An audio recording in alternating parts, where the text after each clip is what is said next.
Assalamualaikum warahmatullahi wabarakatuh. Waalaikumsalam. Terima kasih atas kehadiran teman-teman. Kang Asep dari Bojong ya, jauhnya ketua GMBB, kemudian ada juga Kang Yuda Dawami, Abdas tokoh atau apa namanya aktivis mahasiswa Purwakarta. Kemudian satu lagi ada tokoh kita nih, mantan ketua Dewan Purwakarta Bapak Awon Abdul Gadir. Dulu berapa periode nih? Dua periode. Jadi kita selalu memanggilnya Ami. Saat ini Ami ini aktif di GMPK, Gerakan Masyarakat Perangi Korupsi. Oke. Jadi mungkin ini apa namanya, salah satu kegiatan PNC, aktivitas PNC. Biasanya kita beraktivitas talkshow secara tatap muka ya, di kafe atau di hotel. Tapi karena ini bulan puasa, mendingan kita podcast aja dulu. Tapi tidak mengurangi apa namanya substansinya gitu. Tema untuk edisi perdana ini saya mengambil mengenai ya nggak jauh dari kita, karena sebentar lagi Pilkada 2024 yang maksudnya udah banyak hal yang menurut pengamat politik ini menarik karena ada dinamika di Pilkada 2024 ini. Soalnya ya secara politis udah ada perubahan warna, misalnya antara Deddy Mulyadi dengan Ambu Ane Ratna Mustika. Kalau dulu memang katakanlah satu haluan gitu kan, tapi ketika ada persoalan itu privasi itu bukan di luar wilayah politik, tapi implikasinya pasti ke sana gitu. Nah makanya masih berkaitan dengan itu, kita mengambil tema untuk edisi kali ini, seberapa besar sih kadar elektabilitas Ane atau Ambu ya di 2024 dan Pilkada 2024. Jadi itu yang kita sambil ngobrol ya, ini bentar lagi maghrib aja kita ngobrol non formal aja sambil menunggu buka puasa. Jadi saya pengen tahu dulu nih, misalnya dari Kang Yuda.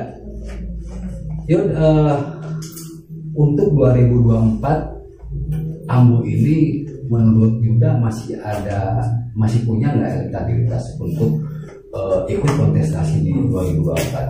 Makanya. Baik, terima kasih Kang Tatang atas undangannya untuk melihat hal itu gitu kan. Soal Ambu Ane untuk melihat atau menakar elektabilitas di Pilkada 2024, saya kira Ambu Ane cukup bisa lah. Karena secara secara kita lihat dalam tata kelolanya pun hari ini masih kita lihat bahwa ukuran elektabilitas bisa dilihat daripada aspek kebijakan kan. Jadi kalau saya melihat dari pandangan objektifnya kan, hari ini kan beliau banyak beberapa hal yang untuk menjadikan legasinya. Terutama dalam persoalan tata kelola pemerintah gitu. Yang hari ini memang kita lihat ya, mungkin kalau dari sisi positif dan sisi negatifnya kita bisa diskursuskan gitu kan. Tapi melihat hal itu bisa menjadikan ukuran elektabilitas masyarakat bahwa hari ini Ambu Ane masih secara personnya masih bagus gitu loh. Setelah pasca perceraian dengan Kang Deddy Mulyadi gitu. Jadi kalau kita ukurannya melihat persoalan tata kelolanya kan. Jadi kalau tata kelola akan berdampak pada person karena dia bagian daripada sebagai leader kan. Jadi saya kira masih bagus di masyarakat, dari beberapa yang saya lihat di masyarakat pun gitu kan. Masih punya ini ya, elektabilitas. Ya, melalui riset kecil. Tadi Kang Yuda bilang bahwa dilihat dari tata kelola. Bisa lebih spesifik nggak, lebih konkret nggak, tata kelola apa yang bisa dikatakan bagus di rejim Ambu ini? Jadi saya kira gini kan, tata kelola yang baik adalah tata kelola yang memang sesuai dengan harapan masyarakat gitu. Ya. Tentu itu. Yang kedua adalah bagaimana hari ini Ambu Ane dalam menyelesaikan masa jabatannya gitu. Sejauh ini kan yang saya lihat tidak ada hal-hal yang kontroversi ataupun yang memang menjadi problem di masyarakat. Itu yang menjadi poin kan. Yang kedua adalah ya memang kalau secara person dia dalam membawa kepemimpinannya, dia bisa mendapatkan beberapa contoh lah kan gini. BPK beberapa kali dapat WTP kan. Terus ada beberapa reward, itu kan sejalan dengan kenaikan tata kelola yang baik gitu kan. Itu intinya. Mungkin pertanyaan yang sama atau ya selain pertanyaan yang saya ajukan ke Kang Asep, boleh Kang Asep juga menanggapi apa yang tadi disampaikan kami ya. Assalamualaikum warahmatullahi wabarakatuh. Waalaikumsalam. Terima kasih ya Kang Tatang atas undangannya, dan juga orang tua saya Ami alhamdulillah sudah hadir, dan aktivis mahasiswa ya, saya sebut aktivis mahasiswa Purwakarta. Kang Yuda alhamdulillah juga pada kesempatan hari ini bisa hadir dan sudah menyampaikan pendapat beliau. Kalau saya kebalikannya Kang Tatang ya, kebalikannya kalau saya elektabilitas Ambu Ane ini justru akan menurun kalau menurut saya. Bisa dilihat dari medsosnya saja, beliau ini komentarnya di nonaktif. Itu bisa jadi ukuran. Bisa jadi ukuran. Karena kalau ada dengan elektabilitas gimana? Begini, nanti kan akan kelihatan pro kontranya. Ya. Dalam komentar tersebut akan kelihatan pro kontra terhadap Ambu Ane. Dan setelah adanya perceraian dinonaktifkan, artinya memang warga Purwakarta waktu langsung menyerbu akun media sosialnya Bupati Purwakarta, dan ternyata warga Purwakarta hampir 100% menghujat beliau. Nah, itu menarik. Hampir 100% menghujat beliau itu by data terlihat. Ya. Begini, bisa dilihat di akunnya. Masalahnya begini, kalau siapapun pemimpinnya atau pimpinan siapapun itu pro kontra ada. Bukan hanya Ambu, di masa era DM juga pasti pro kontra. Nah, kaitannya dengan ditutupnya menurut saya nih, kaitannya ditutupnya akun itu komentar yang mungkin itu kembali ke soal keberanian personal gitu ya. Begini ya. Tapi sebelum dibuka, sebelum ditutup memang ada. Memang ada. Tidak ada, bahkan tidak ada yang membenarkan atas tindakan Ambu Ane ini. Ya, saya kira tindakan apa? Belum tahu. Bukan. Ini maksudnya keputusan beliau menggugat cerai Deddy Mulyadi. Ya, ini kan juga masih ada sangkut pautnya dengan politik. Walaupun ini masalah pribadi, ini jelas masalah politik. Ya politik. Mungkin tadinya berharap Ambu Ane ini ya, dengan keluarnya dari Deddy Mulyadi, dari lingkupnya Deddy Mulyadi gitu ya, akan lebih naik elektabilitasnya. Ini malah kebalikannya kalau menurut saya. Bisa dilihat di akun medsosnya Deddy Mulyadi. Itu banyak sekali yang menghujat. Bahkan bisa saya bilang tidak ada yang mendukung Ambu Ane. Padahal di sana ada warga Purwakarta. Terus tadi Kang Yuda dibilang bahwa soal tata kelola udah baik, tidak ada kontroversial. Terus dari sisi ini juga dari BPK wajar tanpa banyak reward. Itu WTP zaman waktu masih dengan Deddy Mulyadi masih ngadi kan. Maksudnya begini kan, persoalan tata kelola ini kan ataupun persoalan kekuasaan ini harus dilihat daripada objektif ataupun maksud saya seperti ini. Jadi Kang Deddy ini ada maksud baik untuk keberlanjutan pembangunan tata kelola yang beliau bangun gitu loh ya. Akhirnya sekarang ini memang tidak berlanjut Pertama, ini saya data dulu ya. Maaf nih Kang Yuda ini.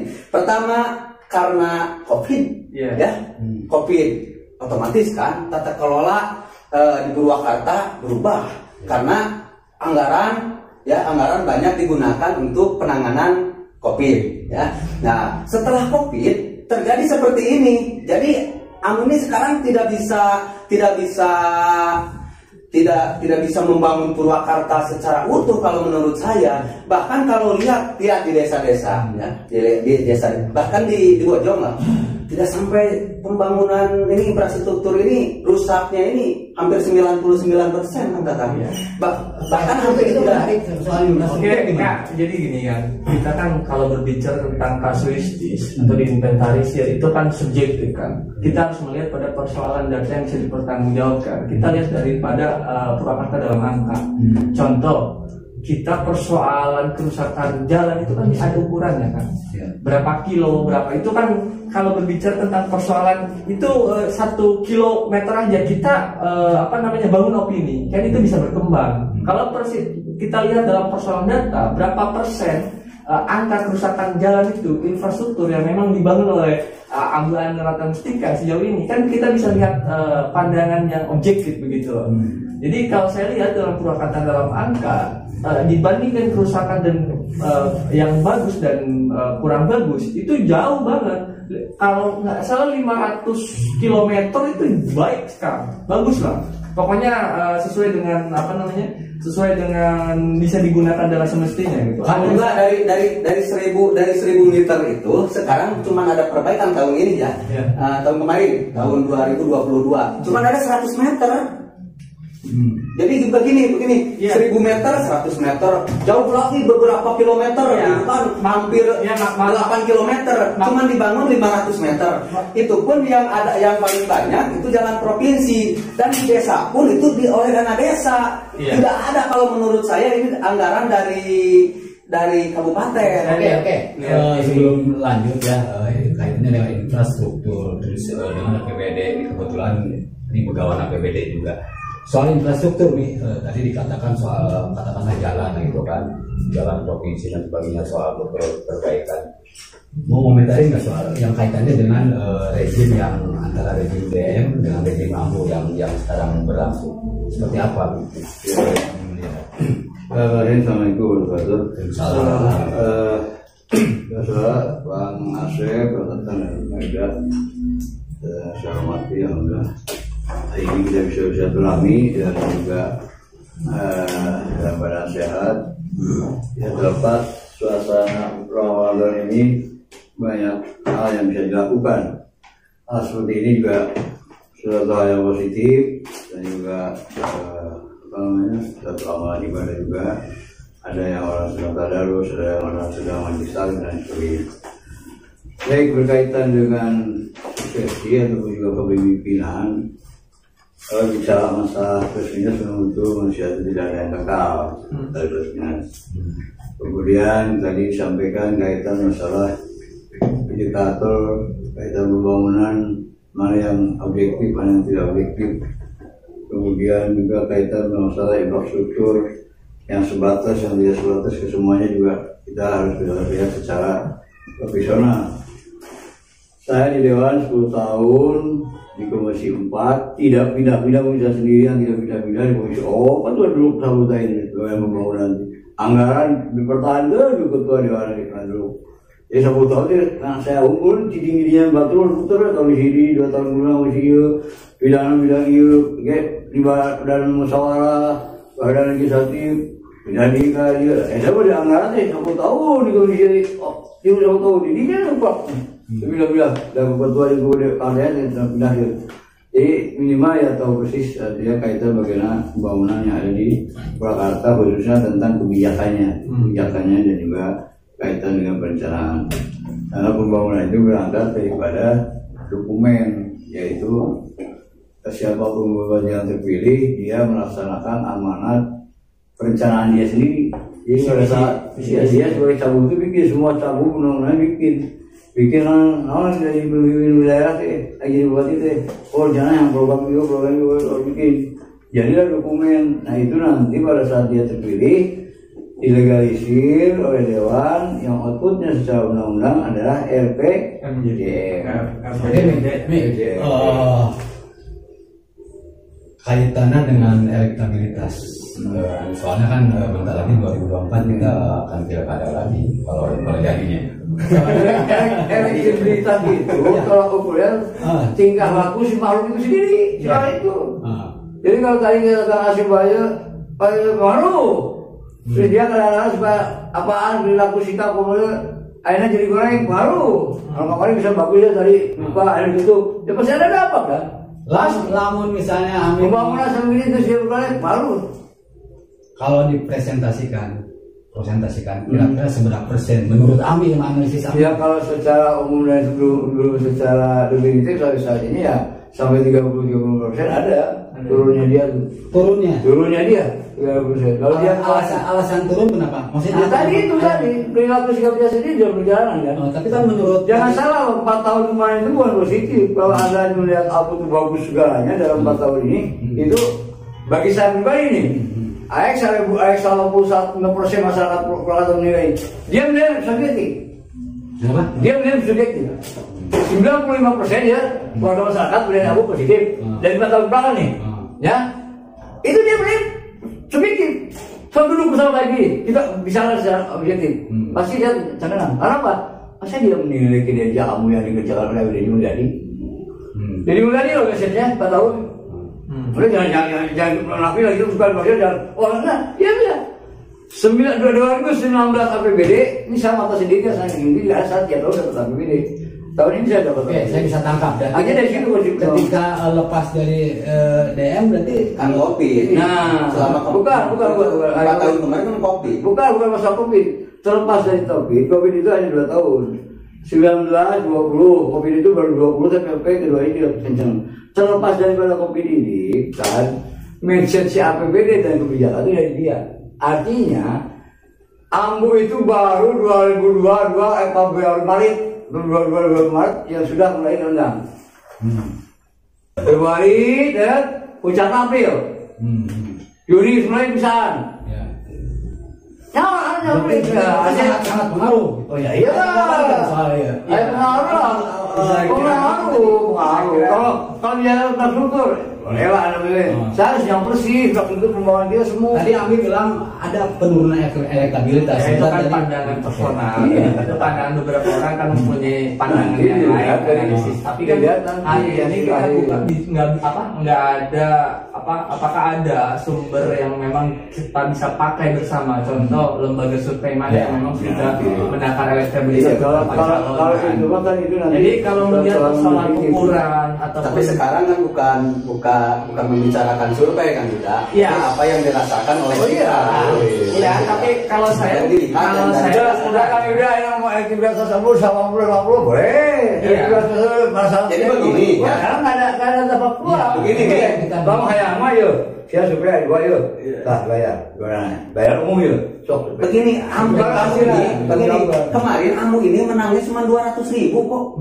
Apa ya? Iya, 200.000. Yang kalah cuma 90 ribuan lah. Ya segitulah ya. 218.000 ya. 190 berarti sedikit. Dari 200.000 ini ya. Ini adalah pencinta DM. Kreasinya Deddy Mulyadi. Oke, ini menarik. Ketika 2024 tadi Kang Asep bilang bahwa elektabilitas Ambu menurun gitu. Berarti kan dia akan bertarung dengan figur lain seperti itu. Kira-kira figur lain ini siapa? Apakah misalnya ada yang direkomendasikan atau dapat restu dari DM atau dari figur seperti apa sih? Ini menarik. Kalau sering menyimak medsos ya. Nah, ini jelas statementnya Saiful Bahri ya atau Binjen ya. Ini jelas. Begini kan kata-katanya kurang lebih gitu. Kang Deddy Mulyadi ini sedih karena tidak ada yang melanjutkan. Nah, ya begitu kan?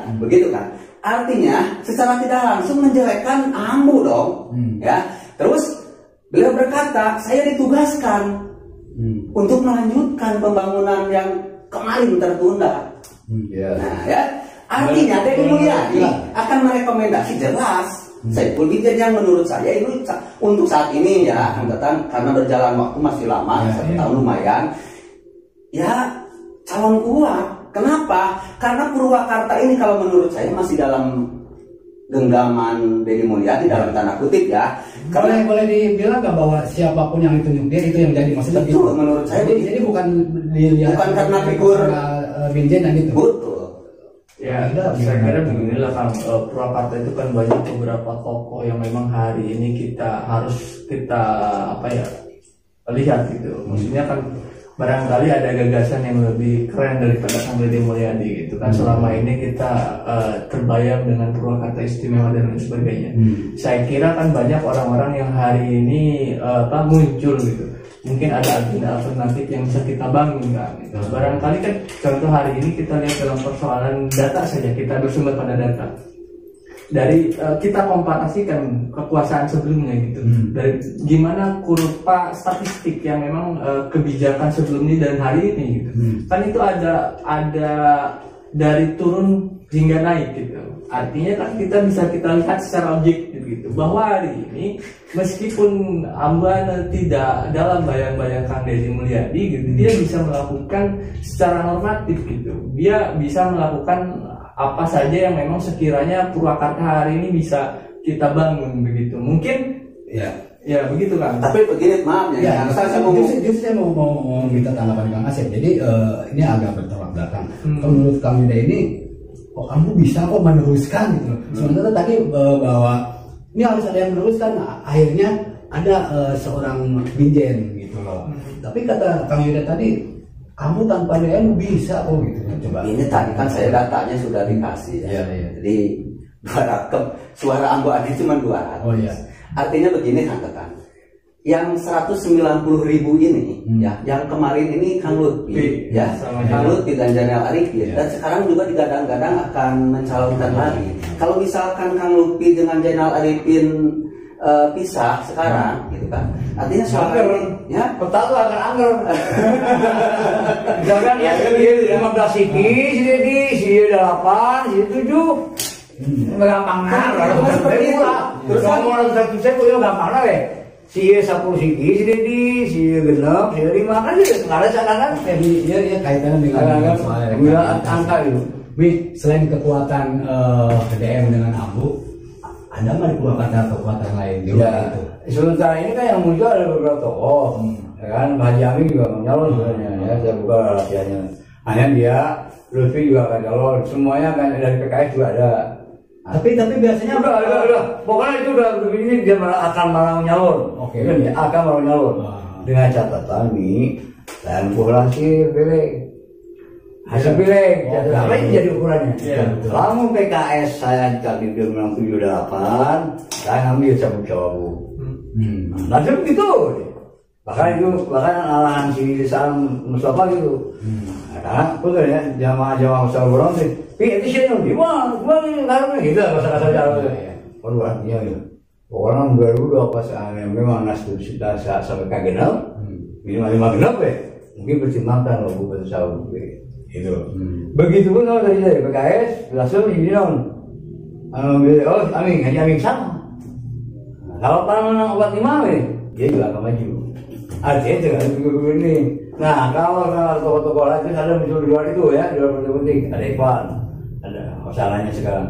Karena yang bergulir sekarang, hanya minimal setelah Syawal ini harus muncul. Ya. Contoh minimal muncul ya. Walaupun tadi catatan dengan pilih, artinya dia ada konsolidasi. Nah, kenapa sekarang spanduk Lutfi malangnya Aisyah itu nyalon di kota, tapi foto dia sih gak cawapres. Gimana ini semua? Sebelah kata Anies rugi soalnya gak cawapres itu.